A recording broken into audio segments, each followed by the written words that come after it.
ஹாய்ஸ் எல்லாருக்கும் வணக்கம். Welcome back to Pooja's world. இன்றைக்கி இந்த வீடியோவில் என்ன பார்க்க போகிறோன்னு பார்த்தீங்கன்னா, என்னோடய ஃப்ரைடே vlog தான் பார்க்க போகிறோம்.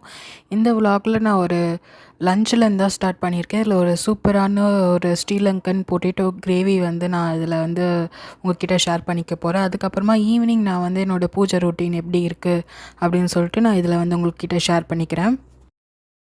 பொட்டேட்டோ கிரேவிக்கு வந்து நான் ஃபஸ்ட்டு கடாயில் எண்ணெய் சூடானது அதில் வந்து கடுகு போட்டுக்கிறேன். கடுகு நல்லா பொரிஞ்சது ஒரு 15 பல் பூண்டு அதில் சேர்த்துட்டு கொஞ்சமாக வெந்தயம் சேர்த்து நல்லா ஒரு ப்ரௌன் ஆறாரில் வதக்கிக்கோங்க. அதுக்கப்புறமா சின்ன வெங்காயம் வந்து 25 to 30 சின்ன வெங்காயம் வச்சுருக்கேன். அதையுமே நல்லா ப்ரௌன் ஆறாரில் வதக்கிக்கிறேன். கூடவே கொஞ்சமாக கல் உப்பு சேர்த்து வதக்கிக்கோங்க. ஸோ தட் உங்களுக்கு ஈஸியாக வந்து அந்த சின்ன வெங்காயம் ப்ரௌன் ஆகிடும். நீங்கள் எந்த டிஷ்ஷாக இருந்தாலுமே சின்ன வெங்காயம் வந்து அதில் எடுத்துக்க ட்ரை பண்ணுங்கள். நம்ம பெரிய வெங்காயத்தோட சின்ன வெங்காயம் டேஸ்ட்டும் அதிகமாக தரும், பெனிஃபிட்டுமே அதில் அதிகமாக இருக்கும். ஸோ சின்ன வெங்காயம்லாம் நல்லா வதங்கின உடனே நான் 2 பழுத்த நாட்டு தக்காளி வந்து நல்லா சாப்பரில் வந்து சாப் பண்ணிவிட்டு நான் அது கூட ஆட் பண்ணிக்கிறேன். கூடவே பார்த்திங்கன்னா நான் டைஸாக கட் பண்ணி வச்சுருக்க உருளைக்கிழங்கு, இது வந்து ஒரு மீடியம் சைஸ் உருளைக்கிழங்கு, ஒரு 4 உருளைக்கிழங்கு வந்து இதில் ஆட் பண்ணி நல்லா வதக்கி எடுத்துக்கிறேன். அடுப்பை வந்து லோ ஃப்ளேமில் வச்சுட்டு நீங்கள் தட்டு போட்டு மூடி உருளைக்கிழங்கு வந்து அப்படியே வேக வைங்க. ஒரு ஒரு 5 நிமிஷம் கழித்து நீங்கள் எடுத்துகிட்டு அதில் 1 table spoon heaped table spoon வந்து குழம்பு மிளகாத்தூள் வந்து ஆட் பண்ணியிருக்கேன்.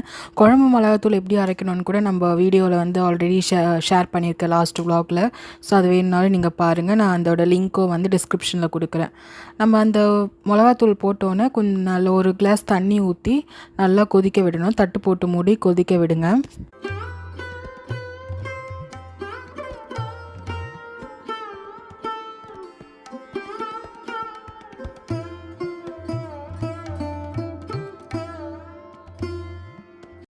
15 நிமிஷம் வந்து நல்லா கொதிச்சதும் நீங்கள் வந்து உருளைக்கிழங்கு எடுத்து பாருங்கள். நல்லா வெந்தும் இருக்கணும். இந்த டைமில் நான் வந்து என்ன பண்ணுறேன்னா, ஒரு லெமன் சீட்ஸ் புளி ஆல்ரெடி ஊற வச்சுருக்கேன். அந்த புளியை வந்து நல்லா கரைச்சிட்டு நம்ம இந்த குழம்புல வந்து ஆட் பண்ணிக்கலாம். புளியை ஆட் பண்ணிவிட்டு நான் இந்த ப்ரிப்ரேஷன் ஸ்டார்ட் பண்ணுறதுக்கு முன்னாடியே ஒரு அரை மூடி தேங்காவை வந்து நல்லா வழுவழுன்னு பேஸ்ட்டாக அரைச்சி வச்சுருக்கேன். அது கூட எதுவுமே நான் வந்து ஆட் பண்ணல. புளி ஊற்றிட்டு நீங்கள் திருப்பி தட்டு போட்டு மூடி ஒரு 5 நிமிஷம் கொதிக்க வைங்க.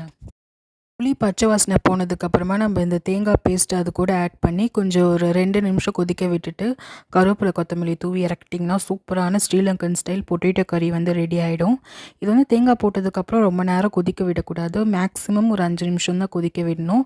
இது கண்டிப்பாக ட்ரை பண்ணி பாருங்கள். டேஸ்ட்டாகவே இருக்கும், சாப்பாட்டுக்கு நல்லாயிருக்கும். அதே மாதிரி கொஞ்சம் திக்காக பண்ணிக்கிட்டிங்கன்னா உங்களுக்கு சப்பாத்திக்கு கூட இந்த கிரேவி வந்து சூப்பராக செட் ஆகிடும்.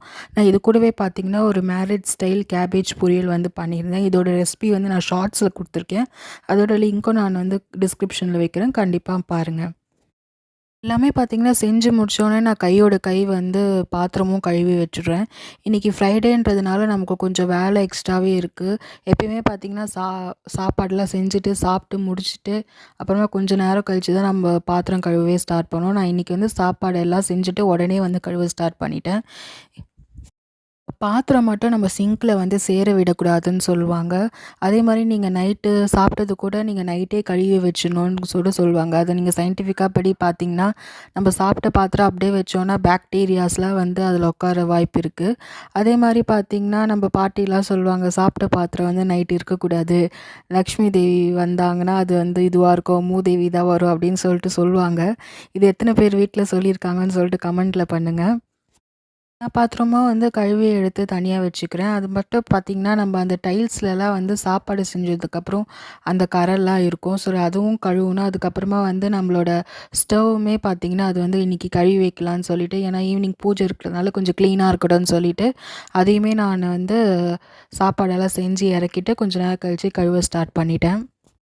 ஸ்டவ் வந்து டீப் கிளீனிங் பார்த்திங்கன்னா நம்ம மோஸ்ட்லி வீக்லி த்ரைஸ் வந்து பண்ணுவோம். ஃபஸ்ட்டு வந்து மேலே இருக்க டஸ்ட்டெல்லாம் வந்து ஒரு துணியால் எடுத்து தொடச்சிட்டு, இல்லை பேப்பரால் டிஷ்யூவால் நீங்கள் எடுத்து தொடச்சிட்டு அதுக்கப்புறமா நம்ம லிக்விட் ஊற்றி நீங்கள் வந்து தேய்க்கலாம். நான் வந்து இன்றைக்கி என்னோடது வந்து ஸ்டீல்ஸ் ஸ்டவ்ன்றதுனால நான் ஸ்க்ரப்பு வச்சு நம்ம பாத்திரம் தேய்க்கிற லிக்விட் வச்சு நான் க்ளீன் பண்ணிக்கிறேன். பர்னர்லாம் பார்த்திங்கன்னா நம்ம மந்த்லி ஒன்ஸ் வந்து க்ளீன் பண்ணால் போதும். கண்டிப்பாக அதை நம்ம வந்து க்ளீன் பண்ணி ஆகணும். நானுமே வந்து அந்த பர்னர் வந்து எப்படி க்ளீன் பண்ணி நம்ம ரெஸ்டோர் பண்ணி யூஸ் பண்ணுறதுன்னு சொல்லிட்டு நம்ம சேனலில் வந்து வீடியோவாக போடுறேன் ஃப்யூச்சரில். அது யூஸ்ஃபுல்லாக இருக்கும் உங்களுக்கு. நான் வெறும் அந்த பாத்திரம் தேய்க்கிற லிக்விட் தான் இன்றைக்கி யூஸ் பண்ணி சும்மா ஒரு டீப் க்ளீன் தான் பண்ணியிருக்கேன். பர்னர்லாம் எடுத்து பண்ணல. காலின் வச்சு கூட நீங்க வந்து தொடச்சு கூட எடுத்துக்கலாம். ஆனா, எனக்கு வந்து இந்த மாரி பண்ணா தான் எனக்கு ஒரு சாட்டிஸ்ஃபையா இருக்கும். நம்ம ஸ்ப்ரே வச்சுலாம் நம்ம பண்ணும்போது டெய்லியுமே நம்மளோட இது நம்ம சாப்பாடு எல்லாம் செஞ்சு முடிச்சுட்டு லைட்டா ஸ்ப்ரே பண்ணி அத வைப் பண்ணி எடுத்துருவோம். ஆனா, டீப் கிளீன் பண்ணும்போது எனக்கு வந்து இந்த லிக்விட் தான் வந்து கரெக்ட்டா இருக்கும். எத்தன பேர் என்ன மாதிரின்னு கமெண்ட்ல சொல்லுங்க. அதுக்கப்புறமா பார்த்தீங்கன்னா, நம்ம சிங்க் பக்கத்துலயுமே வந்து டைல்ஸ் இருந்தது. அதுலயுமே லைட்டா கரை இருந்தது. அதையுமே வந்து நான் லிக்விடால ஸ்க்ரப் வச்சு தனியா தேய்ச்சுக்கிறேன். அதேமாரி இந்த மாரி டீப் கிளீன், ஸ்டவ் கிளீன் பண்ணுறது, டைல்ஸ் கிளீன் பண்ணுறதுக்குலாம் நான் வந்து தனியா ஒரு ஸ்க்ரப் வச்சுருக்கேன். அதுக்கப்புறமா நம்ம பாத்திரம் கழுவுறதுக்கு எப்பயும் போல வேற ஒரு ஸ்க்ரப் வச்சு கிளீன் பண்ணிக்கிறேன். ஆல்ரெடி நம்ம சேனல்ல வந்து டிஐஒய் சொல்யூஷன், கிளீனிங் சொல்யூஷன் வந்து போட்டிருக்கேன். ஆஃப் அ கிளாஸ் வந்து வினிகர் எடுத்துக்கிட்டு 1 கிளாஸ் வந்து நம்ம நார்மல் வாட்டர் எடுத்துட்டு, அது கூடவே வந்து பார்த்தீங்கன்னா, டிஷ் லிக்விட் அப்படி இல்லைன்னா ஏதாவது ஒரு நேச்சுரல் ஃப்ராக்ரன்ஸ் வந்து நீங்கள் யூஸ் பண்ணி ஸ்ப்ரே பண்ணி க்ளீன் பண்ணிங்கன்னா, ஹார்ட் வாட்டர் ஸ்டெயின்ஸ்லாம் வந்து போயிடும். இந்த மாதிரி எல்லாத்தையும் டீப் க்ளீன் பண்ணி நான் எல்லாத்தையும் எடுத்து வச்சுக்கிறேன். நீங்கள் இது கூட யூஸ் பண்ணலாம். இல்லை நார்மல் லிக்விட் வச்சு ஸ்டீல் ஸ்க்ரப் வச்சு தேய்ச்சாலே கொஞ்சம் போகிறதுக்கு வாய்ப்பு இருக்குது. சாப்பிட்டுலாம் முடிச்சுட்டு ஃப்ரெஷ் அப் ஆயிட்டு கொஞ்சம் ரெஸ்ட் எடுத்துட்டு ஒரு 3 மணி வாக்குல சரி நம்ம வாசக்கால்லாம் வந்து கழுவி நம்ம குங்கும மஞ்சள் வைக்கணும்னு சொல்லிட்டு எடுத்துகிட்டு வந்திருக்கேன். வாசக்கால் வந்து ஈர துணியில் நல்லா வைப் பண்ணிவிட்டு குங்கும மஞ்சள் வைக்கிறேன்.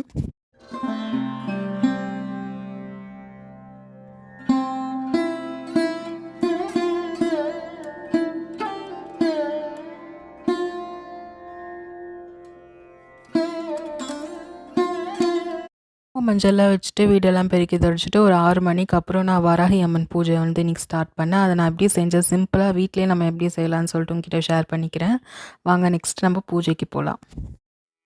ஸோ வராகி அம்மன் பூஜை வந்து பார்த்திங்கன்னா, நான் வந்து கொஞ்ச நாள் முன்னாடி வரலும் ரெகுலராக ஈவினிங் வந்து 6 மணிக்கு மேலே வந்து பண்ணிகிட்ருந்தேன். ஸோ கொஞ்ச நாள் என்னால் பண்ண முடியாமல் போயிடுச்சு. ஸோ திருப்பி ஸ்டார்ட் பண்ணுவோமேன்னு சொல்லிட்டு நான் வந்து ஸ்டார்ட் பண்ணியிருக்கேன். நான் இந்த வீடியோ போடும்போது வந்து பார்த்திங்கன்னா, தேய்பிறை அஷ்டமி உங்களோட கஷ்டம்லாம் தேஞ்சு போனோன்னா, தேய்பிறை அஷ்டமியில் வந்து நீங்கள் வராகி அம்மன் பூஜை செய்கிறது வந்து ரொம்பவே நல்லது. நான் வந்து எப்படி வீட்டில் சிம்பிளாக செய்கிறேன்னு உங்ககிட்ட ஷேர் பண்ணிக்கிறேன். நான் வந்து பார்த்திங்கன்னா, முதல் வந்து அம்மனை வைக்கிறதுக்கு ஒரு உடனில் வந்து ஒரு மணை வச்சுக்கிறேன். அது கீழே வந்து ஒரு ஸ்டீலில் வந்து ஒரு கிண்ணம் மாதிரி வச்சுக்கிறேன். ஃபஸ்ட்டு வந்து அம்மனுக்கு வந்து தண்ணி ஊற்றி ஒரு அபிஷேகம் மாதிரி பண்ணிக்கிறேன். சும்மா ஃபஸ்ட்டு ஸ்டார்ட் பண்ணுறதுக்கு. அதுக்கப்புறமா நெக்ஸ்ட்டு பார்த்திங்கன்னா, மஞ்சள் அபிஷேகம். இதுக்கு முன்னாடி நம்ம என்னென்னலாம் நம்ம சாமிக்கு வைக்கணும்னு பார்த்துக்கலாம். ஒரு விளக்கேத்தி வைக்கணும். கூடவே பார்த்திங்கன்னா, சாம்பிராணி, ஊதுவத்தி, அதுக்கப்புறமா பிரசாதம் வந்து நான் வந்து நாட்டு சக்கரை தான் எடுத்திருக்கேன். உங்களால் முடிஞ்ச பிரசாதம் வைக்கலாம். போமோகிரானேட் அதாவது மாதுளப்பழம் இருந்ததுன்னா அம்மனுக்கு வந்து ரொம்ப பிடிக்கும். அது மட்டும் இல்லாமல் அந்த ஸ்வீட் பொட்டேட்டோன்னு சொல்லுவாங்கள்ல, அது இருந்தாலுமே வராகி அம்மனுக்கு வந்து ரொம்ப பிடிக்கும். நான் எல்லாம் அபிஷேகத்துக்கு அப்புறமும் வந்து கற்பூர ஆராத்தி காமிக்கிறதுனால கற்பூரம் ஏற்றி வச்சுருக்கேன். அப்புறமா சாமிக்கு சாத்துறதுக்கு ஒரு அரளிப்பூ நம்ம வீட்டு பக்கத்துலேயே இருந்தது. ஒரு அரளிப்பூ வந்து நான் எடுத்திருக்கேன். ஸோ மஞ்சள் அபிஷேகம் வந்து மஞ்சள் வந்து நம்ம நார்மலாக தண்ணியில் கரைச்சிட்டு சாமிக்கு வந்து அபிஷேகம் வந்து பண்ணிக்கலாம். ஒரு சிம்பிளான மந்திரம் நமக்கு வந்து ஓம் வராகியே போற்றி ஓம் சொல்லி நீங்கள் அபிஷேகம் பண்ணுறது ரொம்பவே நல்லது. வராகிக்குன்னு பார்த்தீங்கன்னா, மூல மந்திரம்னு ஒன்று இருக்குது. எல்லா கடவுளுக்குமே மூல மந்திரம் இருக்கும். அது நம்ம சான்ஸ்கிரிட் அந்த மாதிரி இருக்கிறதுனால நம்மளால் ஒழுங்காக ப்ரொனவுன்ஸ் பண்ண முடியாது. அதனால் ஓம் வராகியே போற்றி ஓம் சொன்னால் கூட நமக்கு அது போதுமானது. ஸ்டார்டிங்கில் நம்ம அப்படி சொல்லி கூட ஆரம்பிக்கலாம். நான் முதல் மஞ்சள் வந்து அபிஷேகம் பண்ணிவிட்டு அதுக்கப்புறமா கற்பூர ஆரத்தி காமிக்கிறேன். கற்பூர ஆரத்தி வந்து முடிச்சதுக்கப்புறமா அந்த பூவை எடுத்துகிட்டு திருப்பியும் தண்ணி ஊற்றி ஒரு அபிஷேகம் பண்ணிவிட்டு அதுக்கப்புறமா வந்து பார்த்திங்கன்னா, குங்குமம் ஊற்றி ஒரு அபிஷேகம் வந்து பண்ணிக்கிறேன். அதுக்கப்புறமா பார்த்திங்கன்னா, நான் வந்து பூ அபிஷேகம் வந்து பண்ணிக்கிறேன். அரளிப்பூ போட்டுட்டு நம்ம தண்ணியில் அந்த அபிஷேகமாக அம்மனுக்கு படைச்சி 3 அபிஷேகம் வந்து அன்றைக்கி நான் பண்ணியிருக்கேன். உங்களால் முடிஞ்சது 3, 5 அபிஷேகம் கூட பண்ணலாம். நான் வந்து சிம்பிளாக இந்த பொருள் வந்து நம்ம எல்லார் வீட்லேயுமே இருக்கும். அதனால் சிம்பிளாக ஒரு 3 அபிஷேகம் வந்து நான் டெய்லி பண்ணுறதுனால இந்த பொருள் வச்சு தான் நான் பண்ணுவேன். எப்படி கம்ஃபர்டபுளாக இருக்கோ நீங்கள் அதுக்கேற்ற மாதிரி பண்ணிக்கலாம். நான் என்ன பண்ணுறேன்னு சொல்லிடுறேன். இந்த வீடியோவில் வந்து ஷேர் பண்ணியிருக்கேன். அதுக்கப்புறமா பார்த்திங்கன்னா, இப்போ இந்த அபிஷேகம் பண்ணுற தண்ணி வந்து என்ன பண்ணலான்னு பார்த்திங்கன்னா, செடிங்களுக்கு வந்து ஊற்றிக்கலாம். செடிங்களுக்கு அதுக்கப்புறம் துளசி மாடம் வச்சுருந்தா அந்த துளசி மாடத்துக்கு வந்து ஊற்றிடுங்க. அது ரொம்பவே நல்லது. நம்ம கீழே சிங்க்லலாம் எடுத்து ஊற்றாமல் செடிங்களுக்கு ஊற்றுறது ரொம்பவே நல்லது. வாராகி அம்மன் பூஜை பொறுத்தவரையிலும் நம்ம ஈவினிங் தான் வந்து ஸ்டார்ட் பண்ணணுன்னு சொல்லுவாங்க. 6 மணிக்கு அப்புறமா நீங்கள் எப்போ வேணால் பூஜை பண்ணலாம். நம்ம மற்ற எந்த கடவுள் கும்பிட்றதா இருந்தாலும் மார்னிங் பிரம்ம முகூர்த்தத்தில் மார்னிங்கில் கும்பிட்றது நல்லதுன்னு சொல்லுவாங்க. ஸோ வாராகிக்கு அபிஷேகம் வாராகியை கும்பிட்றவங்க ஈவினிங் வந்து நம்ம 6 மணிக்கு அப்புறமா விளக்கெல்லாம் ஏற்றிட்டு நம்ம கும்பிட்றது ரொம்பவே நல்லது. ஆல்ரெடி என்னோடய மினி விலாகில் கூட நான் வந்து ஷேர் பண்ணியிருந்தேன். இந்த மாதிரி பார்த்திங்கன்னா நம்ம எந்த ஒரு பூஜை வந்து ஸ்டார்ட் பண்ணுறதா இருந்தாலுமே ஒரு சின்ன வந்து ஒரு தடங்கள் வந்து வர்றதுக்கு வாய்ப்பு இருக்குது. நீங்கள் அதெல்லாம் பொருட்படுத்தாமல் உங்ககிட்ட இருக்க என்ன பொருள் இருக்கோ அதை வச்சு நீங்கள் பூஜை ஸ்டார்ட் பண்ணுங்கள். ஃபார் எக்ஸாம்பிள் என்கிட்ட பார்த்திங்கன்னா இந்த சில்வரே வந்து சாமிக்கு வைக்கக்கூடாது, அந்த சில்வர் பாத்திரமே வைக்கக்கூடாதுன்னு சொல்லுவாங்க. ஆனால் என்கிட்ட அந்த சில்வர் இந்த எவர் ஸ்டீல் தான் இருந்தது. ஸோ அதை கலெக்ட் பண்ணுறதுக்கு நான் வந்து இப்போதைக்கு நான் வச்சுக்கிட்டேன். ஸோ எது இருக்கோ இல்லை நம்மக்கிட்ட இருக்கிறத வச்சு நம்ம வந்து ஒரு பூஜையை வந்து ஸ்டார்ட் பண்ணுங்கள். எந்த கடவுளுமே வந்து எனக்கு இது வேணும் அது வேணும், இந்த பிரசாதம் வைங்க அந்த பிரசாதம் வைங்க, எனக்கு வந்து இதால் தான் அபிஷேகம் பண்ணணும் அதால் தான் அபிஷேகம் பண்ணணும்னு எந்த கடவுளுமே நம்மக்கிட்ட கேட்குறதில்ல. நம்மக்கிட்ட என்ன இருக்கோ அதை வச்சு நம்ம வந்து கும்பிட்டாலே கடவுளுக்கு வந்து நம்ம மனசார கும்பிட்டாலே அதுவே பெரிய விஷயந்தான். இது ஃபைனலாக பார்த்திங்கன்னா அரளிப்பூ வச்சு ஒரு அபிஷேகம் பண்ணிவிட்டு அதுக்கப்புறமா நம்ம நார்மல் தண்ணி வச்சு திருப்பியுமே ஒரு அம்மனுக்கு வந்து ஒரு அபிஷேகம் மாதிரி பண்ணிவிட்டு குங்குமம் வந்து எல்லா நம்ம ஆயுதங்களுக்கும் வச்சுட்டு நம்ம விளக்கேற்றி சாமி கும்பிட வேண்டியதுதான்.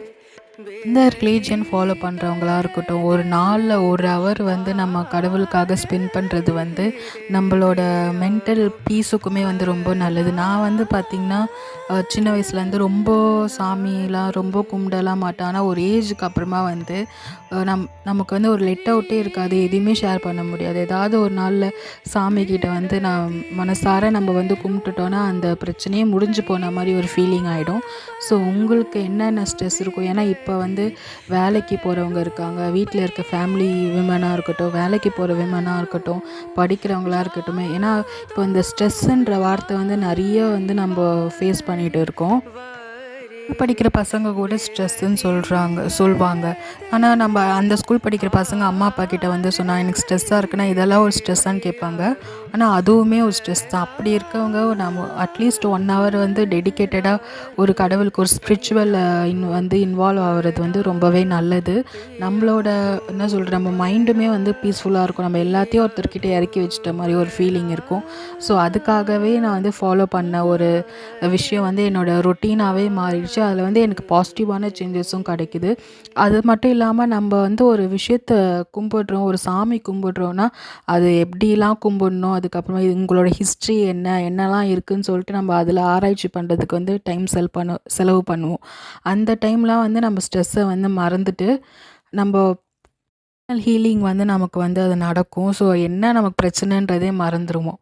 ஸோ அந்த மாதிரி இருக்கிறவங்க எல்லாம் வந்து கொஞ்சம் ஃபாலோ பண்ணுங்கள். ஏன்னா இது வந்து நம்மளோட மென்டல் ஹெல்த்துக்குமே வந்து ரொம்ப நல்லது.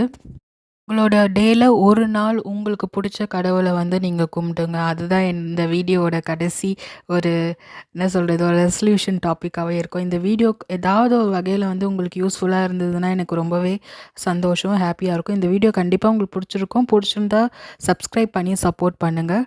இதோட அடுத்த வீடியோவில் வந்து உங்களை சந்திக்கிறேன். Until then it's Pooja and take care. எல்லாருக்கும் பாய்.